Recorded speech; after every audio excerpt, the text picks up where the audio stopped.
Merci de votre attention, madame, monsieur. L'actualité ce jeudi, eh bien, c'est la célébration un peu partout dans le monde entier de la Tabaski, la fête du sacrifice du mouton, des prières suivies de réjouissances ont marqué la fête au Togo. On ne peut pas en dire autant en Arabie Saoudite où une grande bousculade meurtrière a fait plus de 700 morts et 800 autres blessés. Sans doute la Tabaski la plus meurtrière de l'histoire de la Mecque. L'autre actualité du jour, un message très politique sur l'immigration et la peine de mort délivré ce jeudi par le pape devant le Congrès américain. 55 minutes de discours, les grandes lignes dans cette édition. Enfin, la rentrée scolaire 2014-2015, c'est maintenant dans 2 jours. Lundi, pour être plus précis, élèves et enseignants retrouvent le chemin de l'école.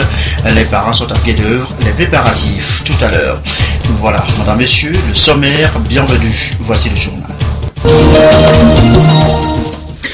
Bonsoir à tous. Tabaski, la fête du sacrifice du mouton, diversement célébrée ce jeudi par les fidèles de Mahomet. Une Tabaski particulière au Burkina Faso, endeuillée à la Mecque. Nous ferons tout à l'heure le tour d'horizon ce soir. Mais signalons d'abord cet entretien à la primature. Le chef du gouvernement recevait l'envoyé spécial du président égyptien. Comme Selam Klassou et Mostafa El Koni ont évoqué la coopération Togo-Égypte. Les précisions au micro de Carmen Madjé à Kapou. J'ai discuté récemment les directions, nouvelles directions, de renforcer les relations bilatérales entre nos deux pays frères. J'avais j'ai porté un message de son Excellence le Président de la République d'Égypte, le Président El Sisi, pour son frère homologue, le Président de Togo. Et ainsi, la salutation de notre nouveau Premier ministre égyptien à son homologue, le Premier ministre de Togo.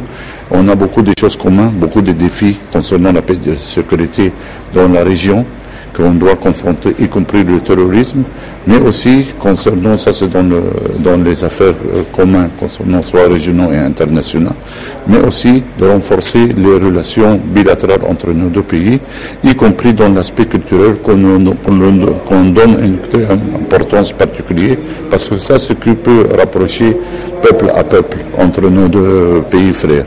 Je crois il y avait beaucoup de chances de visite. Récemment, son Excellence, le Président de Togo, a assisté au mois d'août au Caire l'inauguration du nouveau canal de Suez. C'était une importance qui a été très appréciée par les dirigeants et le peuple égyptien. Et j'espère que ça permet de relancer les relations entre nos deux pays, qu'on accorde une importance particulière à nous et à nos peuples. L'Aïd El-Kébir ce matin à Lomé marqué par la traditionnelle grande prière au stade de Kégué. Je vous l'annonçais tout à l'heure en titre. Les musulmans du Togo ont imploré le pardon et la paix d'Allah sur la nation. Un moment de grande célébration de communion partagé par le Premier ministre représentant le chef de l'État. Le récit de Douaré et de Msoussoukou.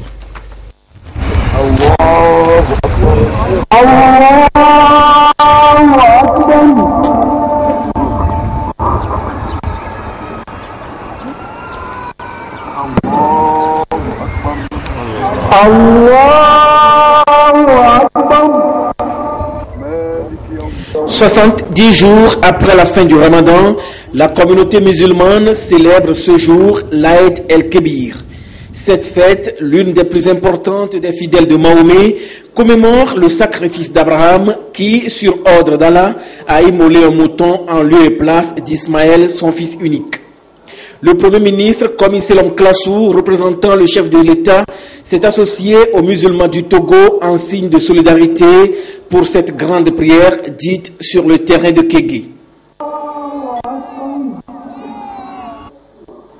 Pour la circonstance, le sermon a été délivré à la foule par El Hadj Bakibakou, imam de la mosquée centrale de Lomé.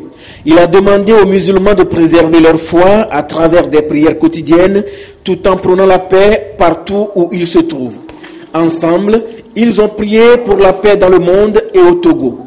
Ils ont également demandé à Allah de protéger les dirigeants, notamment le chef de l'État, pour qu'il puisse poursuivre sa politique de développement économique et d'inclusion sociale. L'Union musulmane du Togo a exprimé toute sa gratitude au président Faure Sozonania Singbe, grâce à qui les autorités saoudiennes ont accepté d'augmenter cette année le nombre des pèlerins togolais à près de 2000. Le président de l'Union musulmane du Togo reste convaincu que c'est ensemble que les Togolais, toutes confessions religieuses confondues, vont relever les grands défis liés à la paix et à la sécurité. Rien ne justifie les différends qui opposent les chrétiens et les musulmans. C'est pourquoi toute la communauté musulmane est conviée à des prières constantes pour le maintien de la paix, la sécurité et la concorde nationale. C'est ainsi qu'elle accompagnera par ses nombreuses invocations la prochaine tenue au Togo du sommet africain sur la sécurité maritime. Oh Allah, nous plaçons notre confiance en toi. Nous implorons ta protection contre tous les maux, contre toutes les maladies et contre toutes les épidémies. Allah, accorde-nous le bonheur et la prospérité en toutes circonstances. Abreuve-nous de ta miséricorde pour que règne la paix au Togo. L'Aïd el-Kébir, ou la fête du sacrifice du mouton, donne lieu à un moment de solidarité et de partage. C'est l'occasion de consolider l'unité familiale. Ainsi, le sacrifice du mouton suit la grande prière et chaque famille pourra faire autant. Et on parlera justement donc des réjouissances dans les familles tout à l'heure. Tous n'ont cependant pas prié à Kégué. D'autres fidèles d'Allah ont invoqué le très miséricordieux dans leur mosquée de quartier. L'une de nos équipes de reportage a fait le tour. Les images ici de la prière à Tokoing-Badago et à Toti. Sylvain Abdou, Antoinette Romao-Vovor. La fête du sacrifice du mouton, l'Aïd el-Kébir, a réuni ici sur le terrain de Toti la communauté musulmane de cette localité. Les fidèles de Mahomet sont dans un profond recueillement. Ils prient pour magnifier Allah, le très miséricordieux.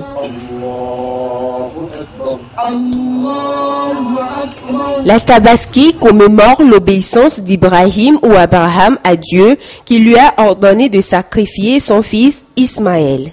Là où nous sommes aujourd'hui, le monde se cherche. Ce n'est pas la richesse qui manque, c'est la sécurité et la stabilité et la tranquillité. C'est dommage que les gens ont pris l'islam l'otage pour leurs propres intérêts.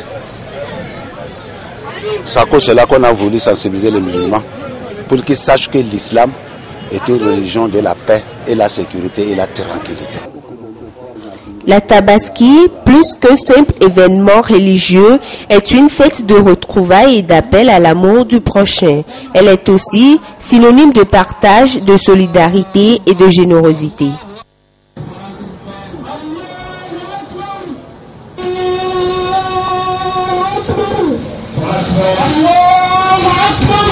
Les musulmans de Tokoing-Badago ont au cours de cette prière de l'Aïd el-Kébir invoqué la grâce d'Allah sur le Togo afin que règne la paix et la sécurité.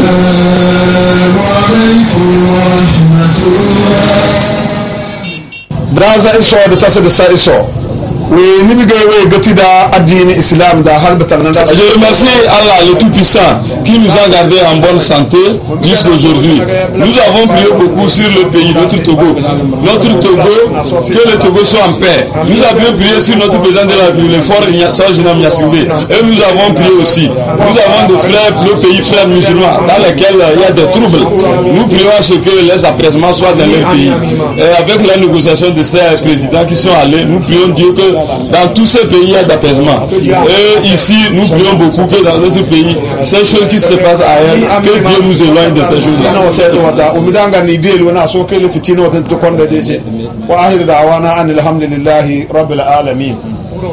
La fête de la Tabaski est l'une des célébrations religieuses importantes liées à la foi musulmane. Pour permettre à chaque fidèle, une fois retourné dans son foyer, de renouer avec la tradition, un mouton a été immolé sur place, signe du sacrifice d'Abraham, donnant ainsi le ton à la célébration de l'Aïd el-Kébir. Et tout comme à Lomé, dans la capitale, à l'intérieur, c'est la même ambiance de prière, d'invocation et de remerciements adressés à Mahomet. Ils étaient des centaines de fidèles sortis ce matin en tenue de fête, Coran et natte en accessoires. C'est pour accomplir ce pilier de l'islam, la prière des à l'œil, Yves Agbevi. Femmes, enfants, tous adorateurs du Dieu Allah, autorités politiques, administratives, locales et militaires, ils se sont réunis à l'occasion de la célébration de l'Eid el-Kébir, généralement appelé Tabaski, au complexe sportif de Nyekonakwe à Atakwame. Ils ont prié le Dieu Allah et écouté la lecture du Coran par l'imam de la mosquée centrale de Atakwame, Adamou Garba.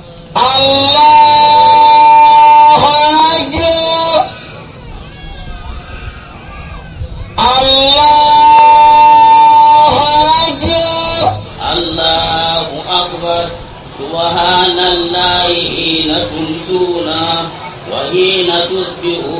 Environ 5 minutes de prière circonstancielle suivies des échanges de vœux.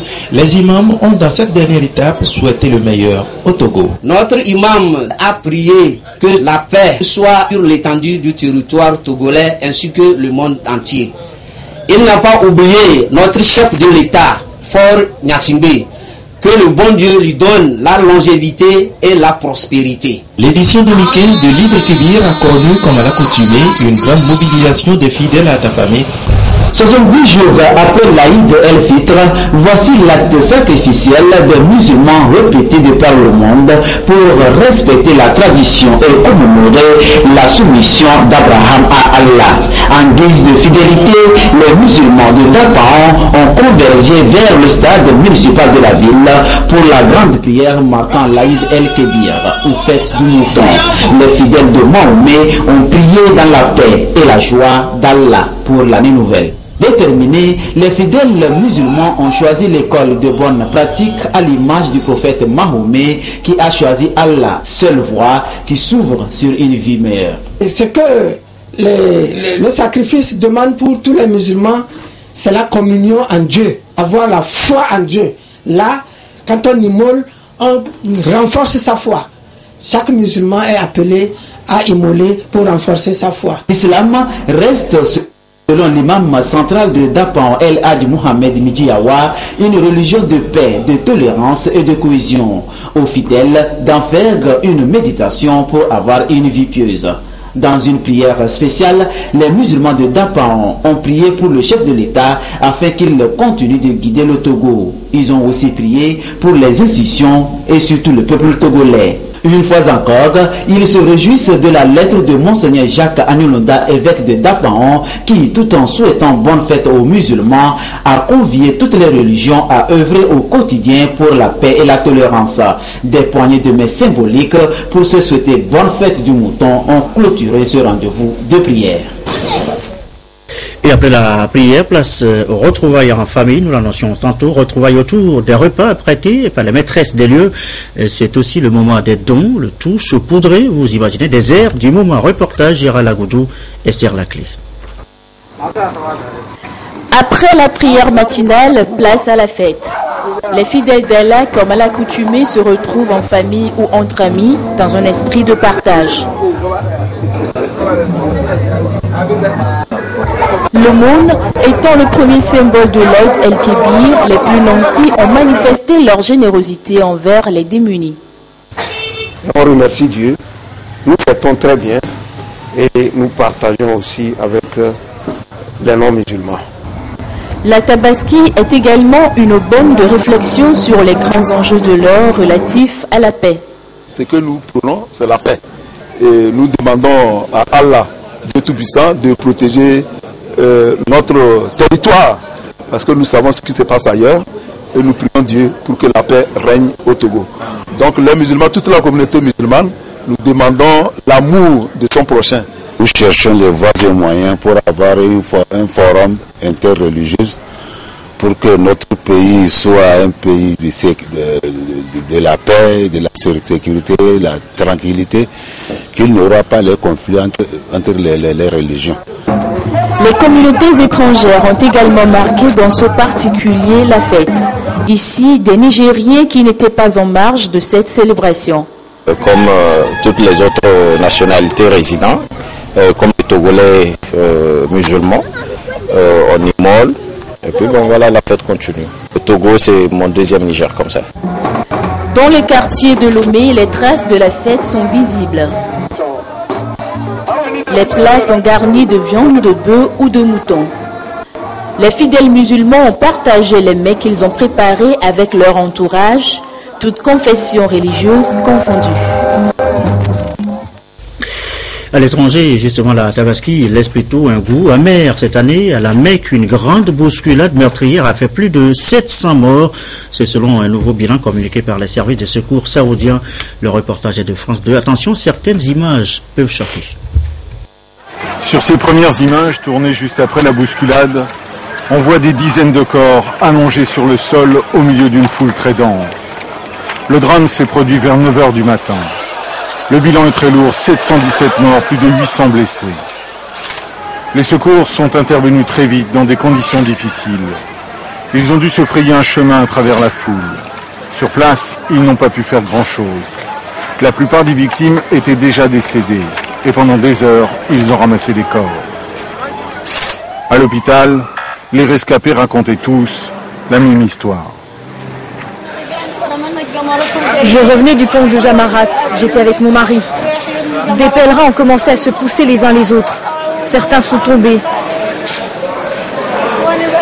J'ai failli mourir. Comme chaque année, le traditionnel pèlerinage à la Mecque avait attiré des fidèles du monde entier, plus de 2 millions de personnes.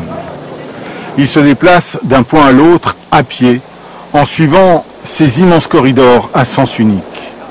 Depuis des années, le gouvernement saoudien a dépensé des millions pour créer des ponts et des autoroutes piétonnes afin de limiter les risques. La bousculade d'aujourd'hui s'est produite à 5 km de la Mecque, dans la vallée de la Mina, plus précisément à l'intersection des rues 204 et 223. Deux groupes de pèlerins se sont retrouvés face à face, provoquant l'immense bousculade. Ce matin, pour le premier jour de la grande fête du sacrifice, les pèlerins se rendaient tous au même endroit pour le rituel de la lapidation de Satan. Une foule énorme qui quittait les lieux a alors rencontré un groupe qui se rendait sur place. D'après un ministre, certains fidèles indisciplinés n'auraient pas respecté les sens de circulation. Ce drame est en tout cas le plus meurtrier qu'ait connu le pèlerinage depuis 25 ans. On a vu une tabaski plutôt meurtrière à la Mecque, tout aussi particulière au Burkina Faso au lendemain de putsch qui a secoué, vous le savez, les institutions de la transition dans ce pays où l'islam est la première religion. A noter dans la foulée que le secrétaire général des Nations Unies a salué ce jeudi le rétablissement du président Michel Kafando et de la transition au Burkina Faso.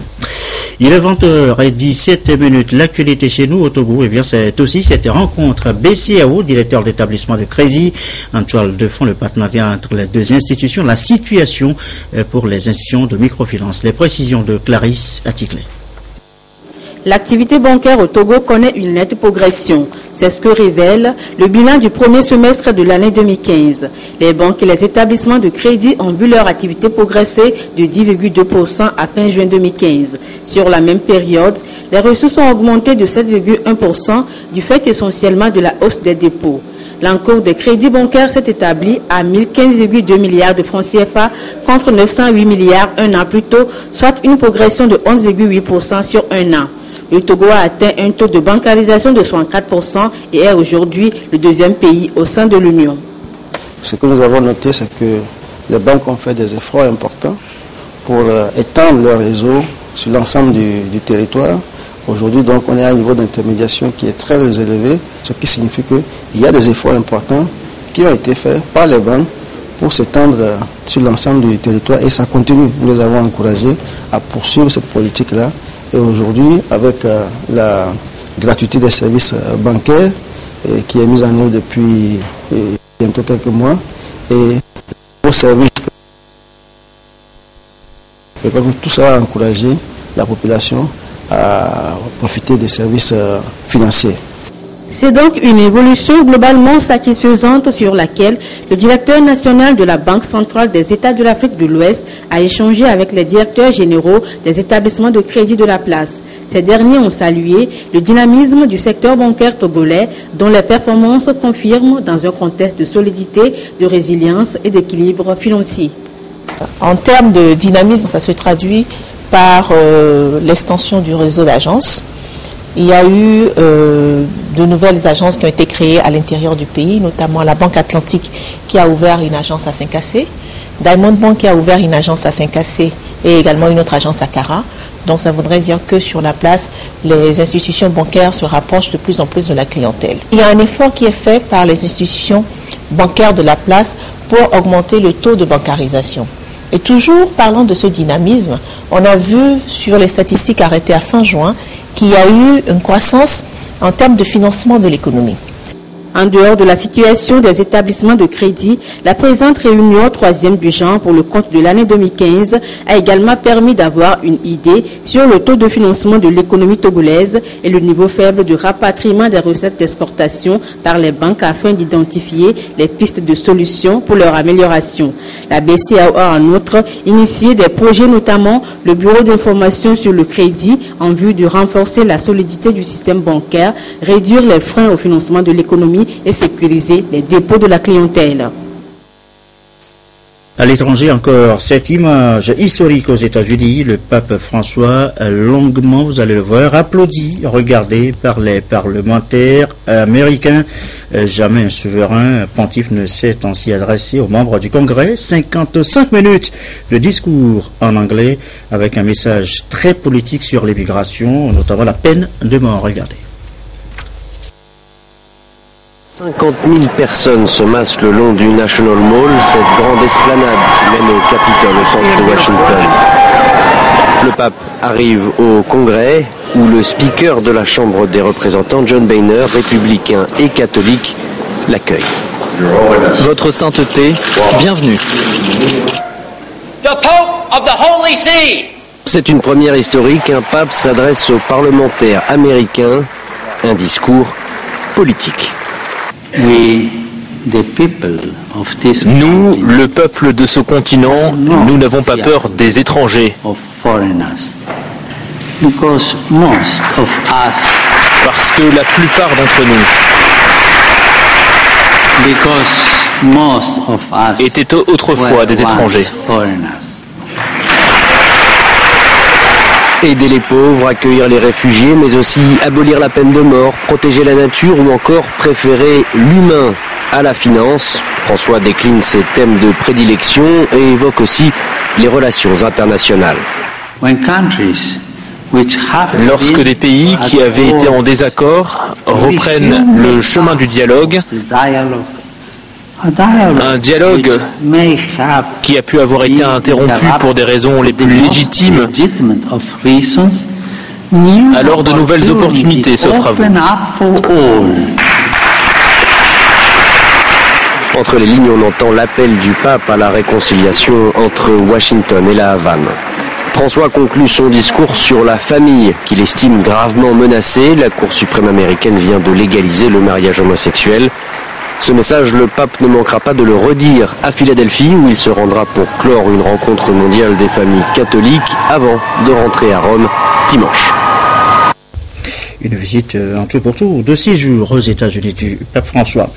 Retour sur vous avec cette initiative du gouvernement à travers le ministère de l'Action sociale, l'édition 2015 du projet Rentrée scolaire, un projet qui cible les élèves les plus vulnérables en vue de les accompagner par le temps de fourniture. Hier, c'était les enfants de la préfecture de Zieux, du Grand Lomé. Cet après-midi, c'était ceux de la préfecture de Lavé, suivis par Christine Pétikialoudé. Voudou Komla est visiblement rassuré de la bonne reprise des classes le 28 septembre prochain. Il a reçu des cahiers et bien d'autres articles scolaires. 533 autres enfants ont bénéficié du même soutien du gouvernement. Tous sont enfants vulnérables issus des orphelinats et centres d'accueil de 3 préfectures, Avé, Agou et Cloto. Au nom de tous les enfants, je remercie Madame la ministre. Et le gouvernement, à travers l'Agence de solidarité nationale, vient de donner l'espoir à ces enfants-là. Et donc, c'est un geste qui vient nous appuyer, nous, organisations, à la base, nos actions sur le terrain. Pour le gouvernement, il est question de promouvoir une éducation de qualité et sans aucune discrimination. Et c'est bien dans cette logique que s'inscrit cette opération Rentrée solidaire. Le pays, le gouvernement, s'est engagé à assurer l'éducation pour tous les enfants. Et dans cette perspective, il n'y a vraiment pas de raison que des enfants, pour la pauvreté de leurs parents, ou bien du fait de la pauvreté de leurs parents, restent à la maison parce qu'ils n'ont pas de fourniture, parce qu'on n'a pas pu les mettre dans les conditions pour aller à l'école. Voilà, chaque année donc, comme vous pouvez le constater, à la rentrée scolaire, le gouvernement prend sur lui de mettre à la disposition des enfants démunis des kits scolaires pour leur permettre aussi de jouir de leur droit à l'éducation. Les besoins en matière d'assistance aux plus démunis sont relativement énormes sur le plan national. 8261 enfants, 4017 pour le primaire et 4243 pour le secondaire sont concernés par cette opération. Plusieurs bonnes volontés, dont la TDE Shell Togo, la Société des Postes du Togo, la BTCI, soutiennent ce projet qui promeut l'épanouissement des enfants. Cette autre initiative, toujours en faveur des enfants dont les parents, cette fois-ci, sont privés de liberté. Au total, 150 enfants qui ont bénéficié de kits scolaires. Et c'est pour les soulager de l'absence donc de leurs parents la veille, justement, de cette rentrée scolaire. Charlotte Moussimi. C'est un acte de générosité une fois encore renouvelé à l'endroit des enfants des détenus. Des kits scolaires pour leur permettre de reprendre les classes dans de meilleures conditions. Ils sont au total 150 enfants à en bénéficier. Je remercie la fraternité des prisons du Togo pour les cadeaux qu'ils nous offrent chaque année. Je les exhorte à continuer à le faire chaque année. Avec toutes ces fournitures, ma rentrée scolaire est garantie, bien assurée. C'est une œuvre de l'association La Fraternité des Prisons. À travers ce coup de pouce, les responsables entendent contribuer à une éducation pour tous et de qualité. Les périodes de la rentrée scolaire sont très difficiles pour les enfants des détenus. Pour les aider, la Fraternité des Prisons, un ministère interdénominationnel qui œuvre pour le bien-être des détenus, des anciens détenus et de leurs familles, organise chaque année le partage des kits scolaires pour ces enfants. La Fraternité des Prisons est une association qui intervient dans le social et l'humanitaire. Elle sème la joie dans le cœur des enfants à l'orée de chaque rentrée scolaire et à l'approche des fêtes de fin d'année. Elle participe également à la réinsertion socio-professionnelle des détenus, et ce depuis plus de 20 ans. Dans la foulée, cette signature de convention, ça concerne ici les plus méritants, les élèves les plus méritants. Ça se passe à Nera. Reportage signé Augustin Kossi. La Fondation Nana Année 15 et les acteurs de l'éducation dans les lacs réaffirment leur engagement à promouvoir l'excellence en milieu scolaire. Une volonté qui s'est traduite par la signature de cette convention de bourse d'études scolaires. Les 22 meilleurs élèves au CEPD 2015 sont retenus pour ce programme Excellence Junior qui est à sa 4e phase. Il prend en compte les fournitures scolaires et couvre les frais de scolarité de la 6e en terminale.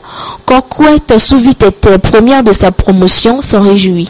Je remercie le Seigneur. Je remercie aussi la Fondation Nana et je compte mieux travailler pour encore obtenir ce prix au nom de Jésus. C'est en quelque sorte un stimulus que les chefs traditionnels viennent de relancer au sein de la masse scolaire. Et puis, ça va remuer un peu la tête de nos enfants qui ont pratiquement cessé d'apprendre parce qu'ils ne sont plus motivés. 4 ans après, 80 élèves sont déjà inscrits dans ce programme.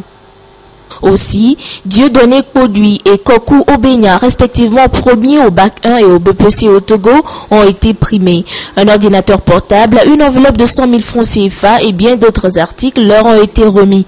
En mettant au point ce programme, Nana Année au Hinikokwam de Sou 15, roi des Minas, met en relief une nouvelle vision de la chefferie traditionnelle. Un chef, c'est un éducateur. Un chef est un tout. Il incarne toutes les étapes d'une vie. Il est parent, il est éducateur, il est bâtisseur. C'est ce qui nous a amené à créer la Fondation Nana Année 15, qui intervient surtout dans l'éducation. Parce que la construction d'un pays relève de l'éducation qu'on aura donnée aux enfants aujourd'hui. La convention est conclue pour une durée d'1 an renouvelable. Une moyenne d'au moins 14 sur 20 est exigée pour être maintenue dans le programme. 3 ordinateurs portables ont été remis aux inspections des enseignements primaires et secondaires des lacs. Programme Excellence Junior s'illustre aussi dans la construction et la rénovation des bâtiments scolaires pour une éducation de qualité. Et pour boucler tout sur l'enseignement, ce soir l'éducation du moins dans cette édition, sachez que la responsable de la Fédération des syndicats des travailleurs des enseignants du Togo se félicite de la prestation de leur fédération pour le compte de l'année écoulée, se font notamment sur l'année scolaire qui s'est achevée avec de bonnes conditions, dans de bonnes conditions, avec des résultats qu'ils qualifient d'encourageants, occasion également pour eux d'inviter les autorités en charge de l'éducation à mettre tout en œuvre pour que la prochaine rentrée soit une réussite. Le compte rendu, c'est de Komo Boyodé. L'année scolaire 2014-2015 a été une réussite, selon les responsables de la Fédération des syndicats des travailleurs des enseignements du Togo faisant tête, se félicitant du climat apaisé qui a conduit à sa fin normale avec des résultats aux différents examens jugés probants. Aujourd'hui, à l'heure du bilan des activités de la Fédération, les responsables se félicitent de leur contribution à la réussite de l'année. Les élèves pour lesquels nous sommes recrutés, on ne peut pas leur perdre toute une année scolaire. C'est pour cela que nous avions appelé en ce moment-là tous les enseignants à faire un effort pour conduire l'année jusqu'au terme. Toutefois, ils estiment que beaucoup reste à faire pour une amélioration beaucoup plus effective des conditions de vie et de travail des enseignants. À l'occasion, ils ont invité les autorités à tout mettre en œuvre pour rendre effective la rentrée 2015-2016 qui s'annonce. Et comme tous les jeudis, Claude Amand est encore au rendez-vous pour la page des sports dans cette édition. Bonsoir Claude. Bonsoir Gerson. Et on va d'abord parler de la première édition du tournoi Télésport Elite Cup qui connaît ses finalistes, c'est-à-dire notamment de Gomido de Palimé de Agaza de Lomé. Effectivement, Gerson, hier en première demi-finale au stade GCA d'Agonivé, Gomido a dominé l'étoile filante 3-1 à l'épreuve des tirs au but temps réglementaire 0-0. C'est à l'épreuve des tirs au but que Agaza a pu se débarrasser d'Asfosa 5-4. Temps réglementaire 0-0 également. Jean, Kofi et Deji. Le chaud soleil de 13h n'aura porté chance à aucun des deux clubs durant les 45 premières minutes. Gomido de Palimé en rouge et l'étoile filante de Lomé se sont négativement illustrés par de multiples occasions gâchées, laissant le public sur sa soif. De retour des vestiaires, les deux formations vont se donner davantage en attaque, mais le score restera inchangé. 0 partout à la fin du temps réglementaire. Et c'est à l'épreuve des tirs au but que Gomido a décroché son billet pour la finale en réussissant 3 tirs contre 2. Notre objectif c'est de remporter la coupe parce qu'on avait chuté lors de la coupe Sport FM. Donc on devait racheter pour ce tournoi de Télésport. Bien arrivé ce tournoi qui nous a permis de pouvoir jauger vraiment la forme de ces joueurs. On a à la lumière de ces 2 matchs, on a compris que on a marqué 2 buts, on a encaissé 1 but.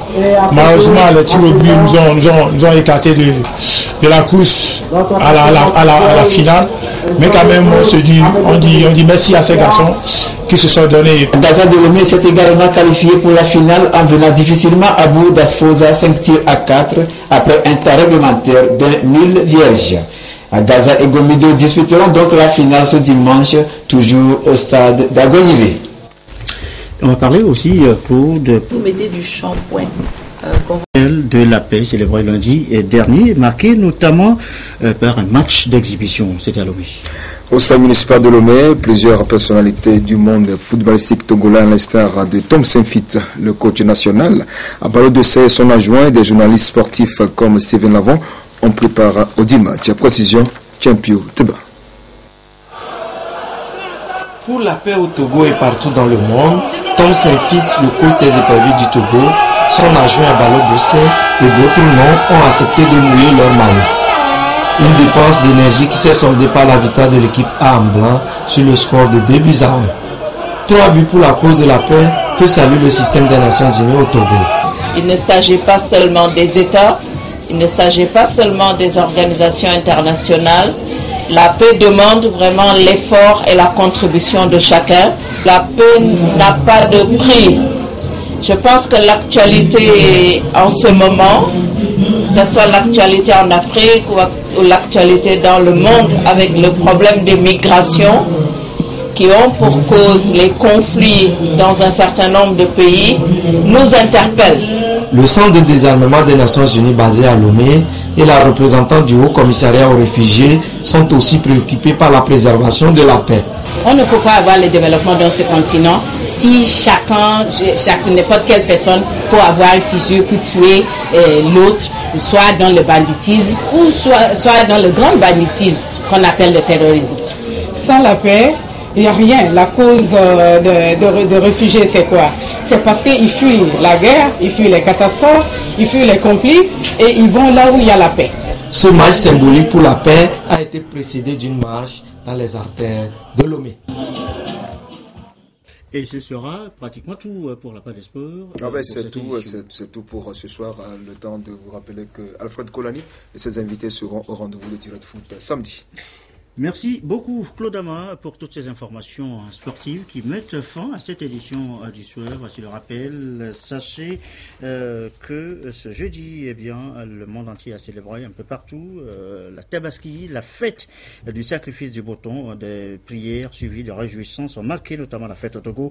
On ne peut pas en dire autant de l'Arabie Saoudite où une grande bousculade meurtrière a fait plus de 700 morts et 800 autres blessés. Sans doute la Tabaski la plus meurtrière de l'histoire de la Mecque. Nos programmes ce soir sur la télévision togolaise, ils se poursuivent tout à l'heure après ce journal, la météo, les prévisions de Cléo Sabine Poko, 21h, le magazine Togo en marche consacré aujourd'hui aux performances du Togo dans l'atteinte des OMD.